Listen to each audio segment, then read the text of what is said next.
luxury is no longer about the gold taps, marble. It's really more about creating memorable experiences and helping guests stay healthy. And we've seen modern consumers seek those very environments that actively enhance their physical, mental, and emotional well-being.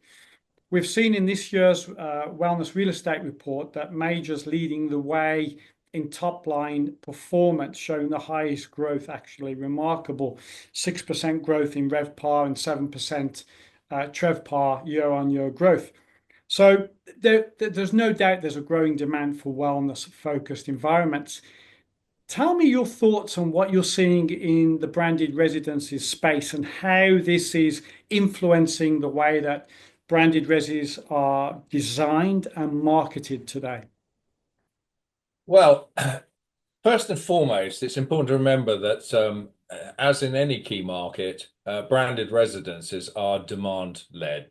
It's as simple as that. If people want it, then a developer in this case is going to or an operator is going to find a way to provide it. There's no point introducing services that aren't. And to your initial point about well, it's really the shift that we've seen over the last decade and more, where it has gone from the tangible to the emotional and experiential traits that we are. This has really been exacerbated by COVID, actually, because we were already well on that path, and we started to see people introduce bigger, better spas and wellness programs. We saw influence from some of the big brands coming in, which was being picked up. And I think COVID just increased the awareness amongst the demand-driven side, the end consumer, that they're actually looking for something more to deal with their living environments. And so the developers have recognized this. That goes hand in hand with the fact that the whole market, not just the residential or hospitality market, but the whole market has actually been moving in that sort of wellness and well-being direction in any case. So I think, we've got a situation where 1 + 1 = 3, and the momentum is gathering pace afoot. I've seen the figures from various research documents about the growth and the predicted growth in these markets, and it is absolutely off the charts. And I was just reading a report recently stating that in Europe, the number of spa and wellness offerings are predicted to increase by over 12% in the next year. So it has a very steep trajectory. Tell us about this unstoppable trend of branded residential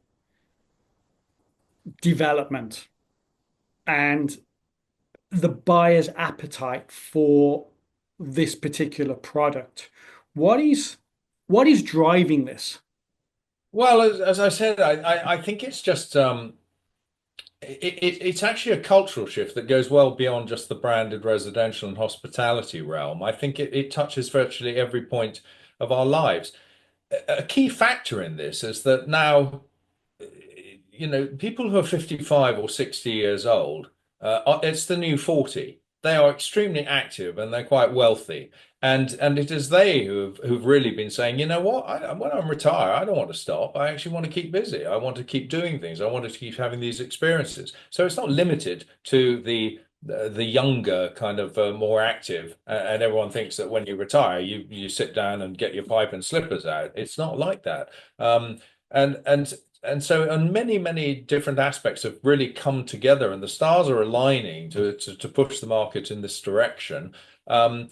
And when it comes to branded residences, as I said, it is a demand-led thing. Now, wellness and spas have always been a part of the luxury hospitality and branded residential space, but we are seeing and have been seeing this extend into all different types of treatments, and therapies and so on.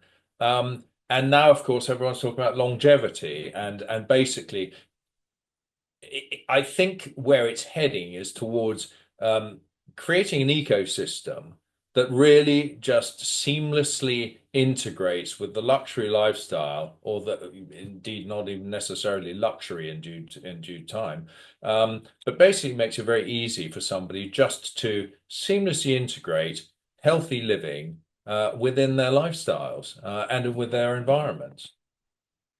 So, do you think the interplay between wellness and longevity will be a constant? There will not be a line between it needs to be wellness for a branded resi, it needs to be longevity for a branded resi. Do you think that this will need to be an adaptable proposition depending upon obviously the branded residential development, its location, the profile of the guest, because there are massive, obviously, amenity and service differentiators when it comes to offering a wellness proposition or a longevity proposition. What is your view on that? I think it will become a key segment in a market which appeals and accommodates a multiple of different requirements. You know, not everybody wants to live in that sort of environment, but there is an increasing number of people who do. And it is how effectively those can be integrated. It's also important to remember that all of these additional services and particularly facilities brings cost with it. And if you are a residential owner, you need to make sure that as part of your the fees that you're going to be paying, you're actually using those facilities. So it really will the type of product that is developed and offered has to be well researched to ensure that it actually appeals to the particular audience that you want to target. There's no point creating a product in a setting or a location or an environment that it simply isn't going to attract the people who are prepared to pay for it, because that would become an extremely expensive mistake for a developer. On the point about, well, you say wellness and longevity. I think a key issue in this industry is establishing exactly what you mean by wellness and by well-being more than longevity. And it's quite interesting because I was recently just reading a definition from put out by a well-known leading hospitality consultancy firm in which they quote a well-being tourism handbook. Okay, and they distinguish well-being and wellness as well-being being associated with activity, training, physical activity, and so on and so forth, and wellness, a more passive enjoyment and pampering, that kind of spa that's often associated with that. Now, I know, because we've talked about it a lot, that your definition is absolutely the reverse of this. And I happen to agree with yours, where wellness relates to action and a strong physical dimension, whereas well-being focuses on mental and emotional elements. And that is my take on it. But I think that's an interesting point, because if the industry itself is coming up with these kind of unclear definitions, then it's going to filter down into the marketplace. Just on the side here, it's an interesting point now how longevity is actually defined because I was with two medical doctors, one of which is the medical advisor to King Charles and Queen Camilla. We're doing a project for him actually in Portugal, and one of our advisory board members who also has a longevity clinic.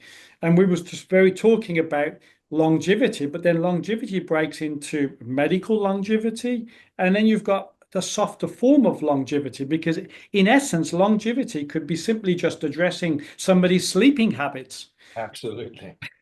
I So know. I think this is right. And listen, just from my own research, and I'm certainly not even close to being an expert in this realm, but the one thing I do know is that you start off with the standard programs of well-being, which include detox, fitness, massage, weight loss, mindfulness, biohacking, sleep improvement, rejuvenation, stress, nutrition, and those sorts of things. And then you can move into cosmetic treatments. And from cosmetic treatments, then you can go into sports injury, for example, and physiotherapy. And then, of course, you can go to the other things like La Prairie, which is all about cell therapy and anti-aging therapies. And then, of course, beyond that, you've got all of the really involved stuff, which is, cryotherapy, anti-gravity and altitude chambers and infrared saunas and hyperbaric oxygen and so on. These are just things which I've come across and I start to glaze over because I actually don't really understand what they are. But the point is that there will be a niche requirement for these sorts of things. I'm not convinced that they would be as merited in a residential environment because I think that many of the specialist things are best suited to the sort of clinic like the Mayo Clinic, where you would go for 2 weeks and have that kind of a detox. But I do think that as far as integrating this whole trend within the branded residential space, um, I think we're in a very good position to lead the market on this because developers are already introducing smart home technology, pretty much a standard in luxury developments. It is not a leap too far to adapt that technology to incorporate it into environmental elements. And we're talking about the lighting, we're talking about the air purification, we're talking about the sound, and so on and so forth. And this is already happening in many high-end developments. Um, so we are going to see that. But I think that a simple way of doing it in a residential community is actually using digital technology to, for example, be able to track your habits, your users. And people are always wearing on their wrists. They're wearing Apple Watches and so on, which monitor their heartbeat and so on and so forth, how many steps they're doing. All of this is information which could feed seamlessly into a program whereby within that community there might be a dedicated medical specialist who sits down with you once a month and says, this is your performance, this is your diet, this is your weight, and so on. And this is what I meant by seamlessly integrating. So it doesn't become a burden and it doesn't become something that they have to do. It's just something that is there.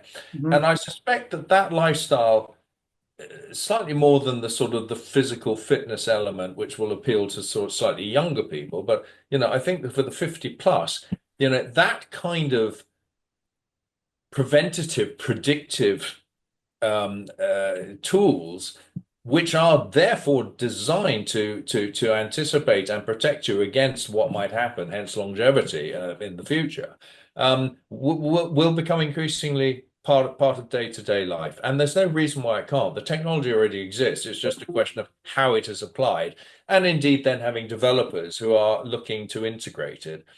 And it doesn't have to be excessively expensive. That's the great thing about it. The final point I make on any of these therapies and so on and so forth, that it isn't just about providing the equipment. It's about the people. It's Mhm. about having the qualified therapists and expert nutritionists and so on who are able to deliver. And I think that might become slightly more challenging.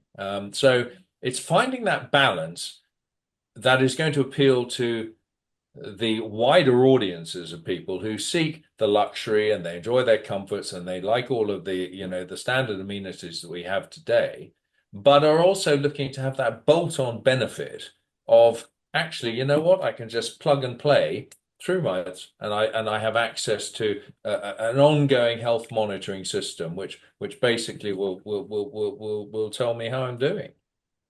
One interesting statistic from this year's report was the item focused on upscale major wellness because it really showed massive increase in KPIs, which were achieving triple digit growth year on year, literally outperforming upscale and luxury. So it's kind of almost indicating a more of a democratization actually of wellness to a certain degree.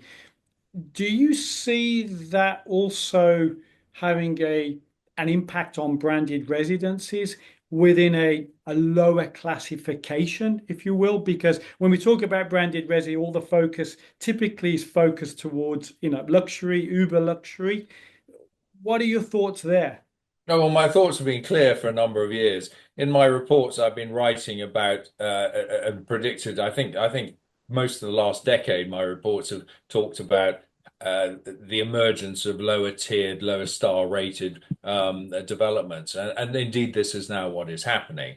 And we're starting to see this. And I don't see luxury as limited to specifically the high end. Luxury is a relative thing. It depends on, what the personal experience of the individual is as to what is defined as luxury. Um, this is more about fitting in, and I think technology is really going to be a big part of this because it is now pretty cost effective. If you think about what now it costs to put a smart home in and have Alexa and so on in there it is not expensive, and therefore selecting the tools that are going to enhance that upscale, upper mid-scale kind of segment of the market, I think is very doable. And that can extend to obviously the amenities and the fitness amenities and the spas and stuff that you would normally expect and associate with the very high end. But I think that we will start to see them become, part of the offer that one would expect in a lower tiered. The question would be, what else can they do? What else can they do to enhance the experience? And if they want to go down this whole wellness route, then there are, I would say, no, I wouldn't say quite off the shelf, but almost off the shelf kind of solutions, which really can provide a very bespoke experience for the residents. What do investors, developers, and operators gain from reading the Wellness Real Estate Report? I think I think your report actually just it very succinctly presents the upside and the realities in real data as to what is going on out there. And of course, that's extremely valuable. People with any new concept, people want proof of concept, and they want to know that, well, if I'm going to be spending on that, I don't want to take too much risk. And it's about de-risking the step and justifying why you should be moving down this route. Why does it make sense? Because ultimately proving that there is a market out there of people who are going to want to buy the product. And I mean, having that kind of research to underpin your arguments and present the financial case is essential. And I say this, I mean, would you buy a house, for example, without having it surveyed first? No, you wouldn't. You would go and you would do the work and do the research and so on. You provide that research.